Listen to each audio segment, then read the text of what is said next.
कैसे हो आप लोग। आशा करता हूँ आप लोग अच्छे होंगे और मस्त होंगे। दोस्तों, मैं एएलपी और टेक्नीशियन वालों के लिए स्पेशली वीडियो बना रहा हूँ, जिसका कि पहला भाग मैंने पिछली वीडियो में कवर किया है और इस टॉपिक का नाम है मापन एवं मापन की पद्धतियाँ। पहले भाग 1 में मैंने 15 क्वेश्चन कवर किए हैं, जो कि सभी क्वेश्चनों में सभी पेपरों में, जैसे एएलपी, टेक्नीशियन, डीआरडीओ, कोल में पहले आ चुके हैं या अब आगामी वर्षों में पूछे जा सकते हैं। तो मैं उन्हीं को आपको कवर कराने जा रहा हूँ, वो भी फुल एक्सप्लेनेशन के साथ। तो चलिए स्टार्ट करते हैं वीडियो। और आज का फर्स्ट क्वेश्चन हमारा है, देखते हैं। श्रिंक रूल का इंच वास्तविक इंच से क्या होता है? ऑप्शन ए छोटा होता है, बड़ा होता है या बराबर होता है या इनमें से कोई नहीं। तो दोस्तों, बेसिकली ये श्रिंक रूल क्या है? ये एक स्पेशल रूल होता है दोस्तों। क्या होता है? ये एक स्पेशल रूल होता है इसका प्रयोग कहाँ किया जाता है? जो पैटर्न बनाने के लिए किया जाता है, ठीक है। इसलिए इसको क्या कहते हैं? Pattern maker. इसको पैटर्न मेकर स्केल के नाम से भी जाना जाता है, ठीक है। और इसमें क्वेश्चन में पूछा था कि श्रिंक रूल का इंच वास्तविक इंच से यानी कि रियल इंच से क्या होता है? तो ये बड़ा होता है। ऑप्शन नंबर सी इसका सही होगा। और ये श्रिंक रूल जो है दोस्तों, विभिन्न मटेरियल के बनाए जाते हैं, जो कि अलग अलग मटेरियल के लिए अलग अलग श्रिंक रूल का प्रयोग किया जाता है। तो देखते हैं इसका ऑफिशियल आंसर क्या है। तो इसका आंसर है ऑप्शन नंबर सी, बड़ा होता है, यानी कि श्रिंक रूल का इंच वास्तविक इंच से बड़ा होता है। नेक्स्ट क्वेश्चन दोस्तों, ये क्वेश्चन जो है 2016 में डीआरडीओ मैकेनिस्ट होते हैं जो उसमें पूछा गया था। अगला क्वेश्चन है, साधारण कैलिपर्स निम्न धातु के बनाए जाते हैं? Mild steel, high carbon steel, tool steel या स्टेनलेस स्टील। दोस्तों, ये क्वेश्चन भी 2016 में ही डीआरडीओ मोटर मैकेनिक में पूछा गया था। क्या पूछा था? कि साधारण कैलिपर्स किस धातु के बनाए जाते हैं? दोस्तों, इसका आंसर होगा ऑप्शन नंबर बी, साधारण कैलिपर्स हाई कार्बन स्टील के बनाए जाते हैं, ठीक है। इसका प्रयोग कहाँ करते हैं? कि जहाँ पर ज़्यादा ही शुद्धता की माप करनी हो, ठीक है। एक होता है ये श्रिंक रूल के द्वारा जो है ज़्यादा शुद्ध वैल्यू नहीं आती, लेकिन कैलिपर्स की मदद से हम ज़्यादा शुद्ध वैल्यू प्राप्त कर सकते हैं, ठीक है। और इसका प्रयोग जॉब की लंबाई नापने के लिए, चौड़ाई नापने के लिए, मोटाई और व्यास नापने के लिए किया जाता है।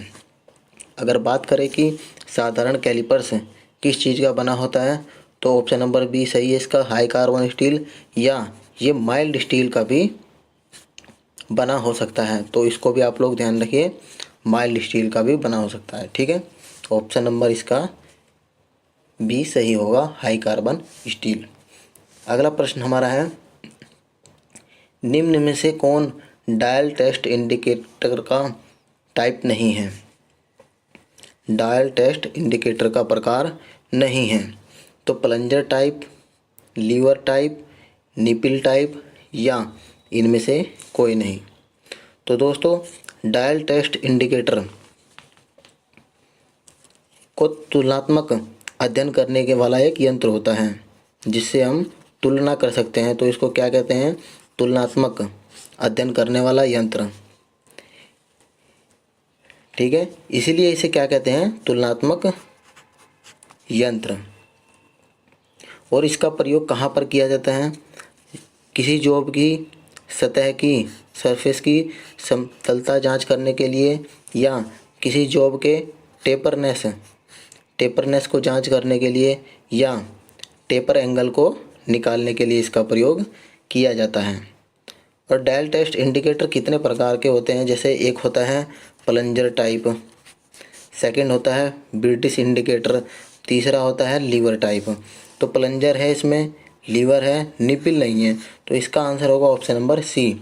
इसे मैंने नहीं पूछा था, तो इसका निपिल टाइप इसका आंसर सही होगा। नेक्स्ट क्वेश्चन है, डायल टेस्ट इंडिकेटर की ग्रेजुएशन किस दिशा में होती है? ये सेल बोकारो स्टील प्लांट में पूछा गया क्वेश्चन है दोस्तों। ठीक है, मैं क्वेश्चन वही कराऊंगा जो कि प्रीवियस ईयर में पूछे जा चुके हैं या आगामी वर्षों में पूछे जाने की बहुत ही ज़्यादा चांस हैं। तो ऑप्शन है क्लॉकवाइज, एंटी क्लॉकवाइज, किसी भी दिशा में, या इनमें से कोई नहीं। तो इसका सही आंसर होगा ऑप्शन नंबर ए, क्लॉकवाइज दिशा में। बात करें हम अगर डायल टेस्ट इंडिकेटर की लीस्ट काउंट माने अल्पतमांक, क्या होता है? अल्पतमांक कितनी होती है? तो 0.01 mm इसकी अल्पतमांक होती है। अच्छा, अब हम बात करते हैं नेक्स्ट क्वेश्चन की, जो कि है, इसका आंसर तो हो जाएगा ऑप्शन नंबर ए, सही आंसर हो जाएगा क्लॉकवाइज। नेक्स्ट क्वेश्चन हमारा है कि बिना एक्सटेंशन रोड का प्रयोग किए डेप्थ माइक्रोमीटर के द्वारा हम अधिक से अधिक कितनी गहराई माप सकते हैं? सॉरी दोस्तों, ये टाइपिंग में गलत हो गया है, ये है माप सकते हैं। ठीक है, तो इस ऑप्शन है 25 mm तक, या 50 mm तक, या 100 mm तक, या इनमें से कोई नहीं। क्या क्वेश्चन में कह रहा है कि बिना एक्सटेंशन रोड का प्रयोग किए बिना डेप्थ माइक्रोमीटर के द्वारा कितनी गहराई ज़्यादा से ज़्यादा हम माप सकते हैं? तो ये 25 mm ज़्यादा से ज़्यादा हम माप सकते हैं। डेप्थ माइक्रोमीटर का प्रयोग कहाँ किया जाता है? जॉब की स्लॉट, यानी कोई जॉब है उसकी स्लॉट नापने के लिए, छेद नापने के लिए, ग्रूव की गहराई मापने के लिए किया जाता है। ठीक है, और इसने कहा है कि बिना एक्सटेंशन रोड का प्रयोग कहाँ पर किया जाता है? के बिना डेप्थ माइक्रोमीटर के द्वारा हम 25 mm से अधिक हम माप सकते हैं। इसका आंसर होगा option number A, 25 mm। Next प्रश्न है, आउटसाइड माइक्रोमीटर के द्वारा अधिक से अधिक कितनी दूरी मापी जा सकती है? और ये क्वेश्चन कहाँ पर आया था दोस्तों? ये क्वेश्चन आया था विजाज स्टील फिटर में आया था। ये क्वेश्चन 2015 में पूछा गया था। ऑप्शन है 100 mm, 50 mm, 25 mm, या इनमें से कोई नहीं। ऑप्शन 100, 50, 25 या इनमें से कोई नहीं। तो इसका सही आंसर होगा अधिक से अधिक कितनी दूरी मापी जा सकती है? 100 mm। फ्रेंड्स, आउटसाइड माइक्रोमीटर का प्रयोग कहाँ पर किया जाता है? जॉब की बाहरी, यानी कि कोई जॉब है, जॉब की बाहरी माप करने के लिए किया जाता है। और अगर ये पूछे कि आउटसाइड माइक्रोमीटर किस सिद्धांत पर कार्य करता है, तो ये नट व बोल्ट के सिद्धांत पर आधारित होता है, मापक यंत्र होता है। अगर इसकी अल्पतमांक के बारे में पूछे, यानी कि लीस्ट काउंट के बारे में पूछे, तो ये 0.01 mm होती है। ठीक है, मार्केट में अलग अलग रेंज के माइक्रोमीटर उपलब्ध होते हैं, जैसे कि 0.25 mm का भी उपलब्ध है। ठीक है, 70 से 100 mm तक के भी माइक्रोमीटर उपलब्ध होते हैं। तो इसका आंसर होगा ऑप्शन नंबर ए। देखते हैं, ये आंसर होगा ऑप्शन नंबर ए।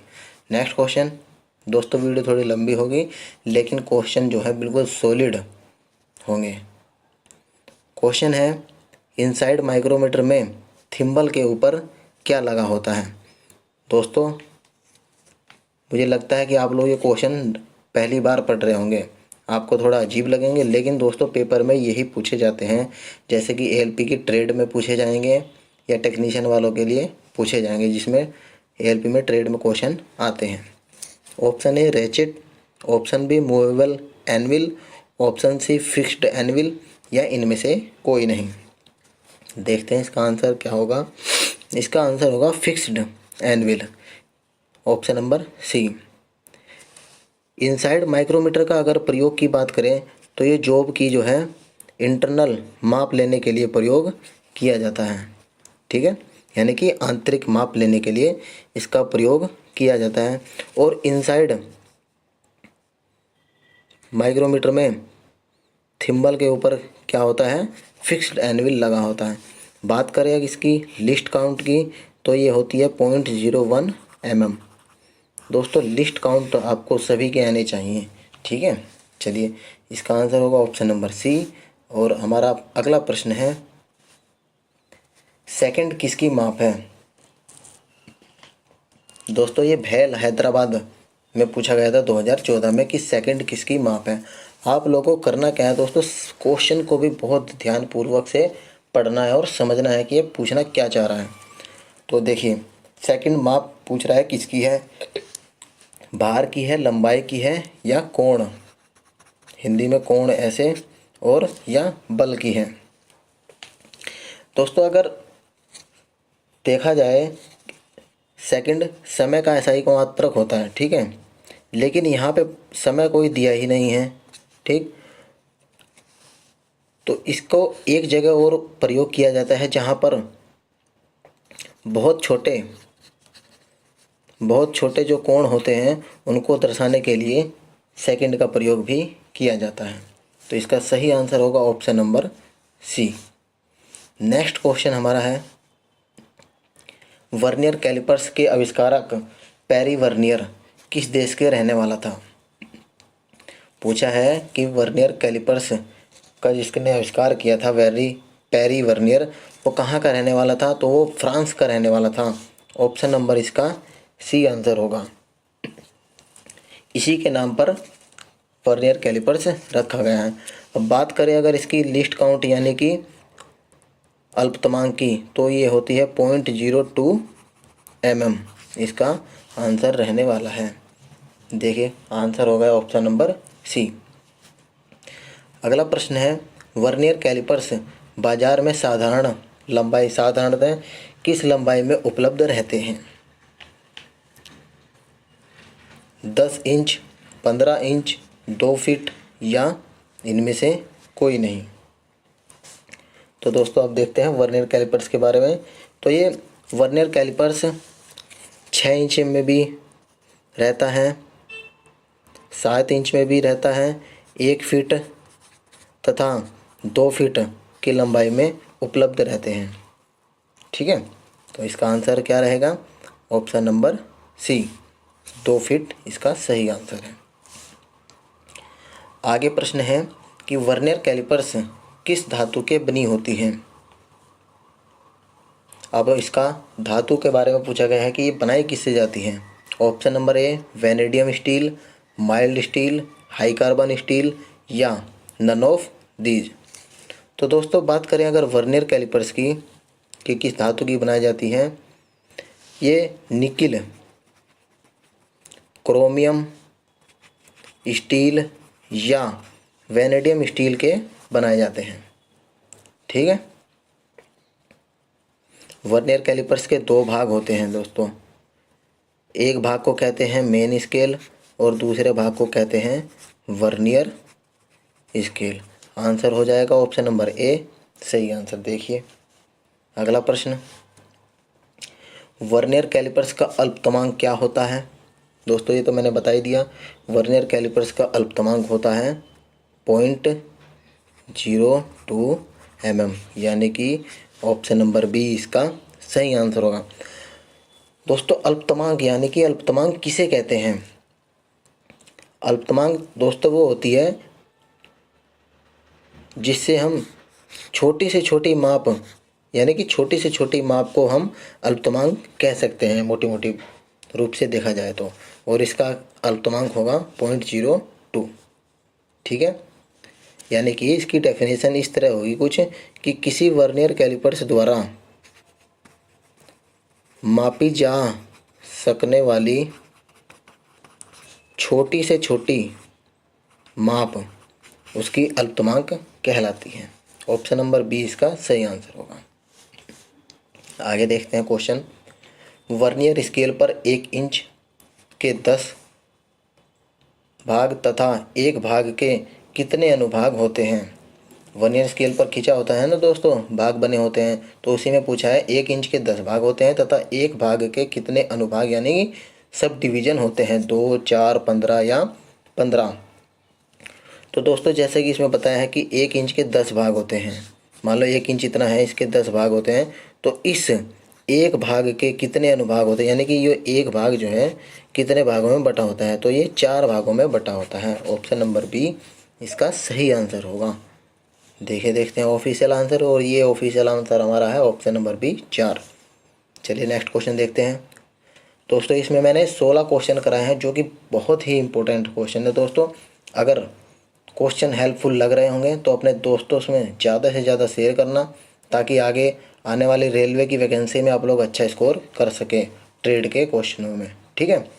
तो ऑप्शन है digital vernier callipers, vernier gear tooth callipers, vernier micrometer या इनमें से कोई नहीं। दोस्तों पूछा है कि निम्न में से कौन वर्नियर कैलिपर्स नहीं है, तो इसके लिए आपको कैलिपर्स के बारे में पता होना चाहिए कि वे कितने प्रकार के होते हैं। तो मैं आपको बताता हूँ। वर्नियर कैलिपर टाइप 1 होता है एक, वर्नियर कैलिपर टाइप 2 होता है, मैग्नीफाइड वर्नियर कैलिपर होता है, एक डायल कैलिपर्स होता है, और एक डिजिटल होता है जो कि आजकल प्रयोग किए जाते हैं, और एक वर्नियर गियर टूथ कैलिपर होता है। इसमें ये भी हो गया, डिजिटल भी हो गया, और दोस्तों वर्नियर माइक्रोमीटर इनमें से कोई नहीं है, तो ये अलग है, तो ये वर्नियर कैलिपर्स नहीं होगा।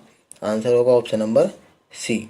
चलिए अगला क्वेश्चन देखते हैं जो कि शायद हमारा लास्ट क्वेश्चन है। लास्ट क्वेश्चन है वर्नियर हाइट गेज में मार्किंग करने के लिए किस स्क्राइबर का प्रयोग किया जाता है, यानी कि हाइट गेज मापने के लिए स्क्राइबर का नाम बताना है, कौन सा स्क्राइबर हम प्रयोग कर सकते हैं। Offset scriber, straight scriber, pocket scriber या नन ऑफ दीज। तो दोस्तों हम ऑफसेट स्क्राइबर का प्रयोग करते हैं मार्किंग करने के लिए।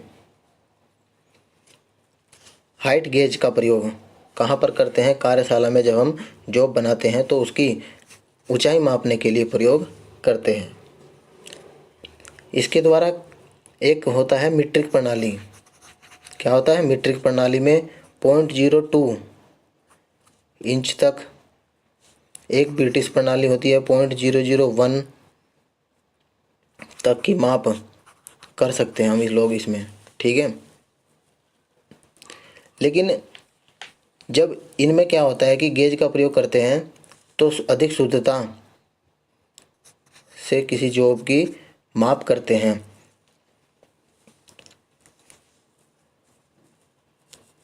अगर हमें इससे भी ज़्यादा शुद्धता माप करनी है तो हम वर्नियर हाइट गेज का प्रयोग करते हैं, क्योंकि इसमें जो है ऑफसेट ऑफसेट स्क्राइबर को गेज की अल्पताओं मापने के लिए प्रयोग करते हैं। इसीलिए इसका आंसर होगा ऑप्शन नंबर ए। देखते हैं ऑप्शन नंबर ए इसका सही आंसर होगा। चलिए, और ये लास्ट क्वेश्चन है दोस्तों हमारा, वर्नियर डेप्थ गेज की अल्पतमांक पूछा है।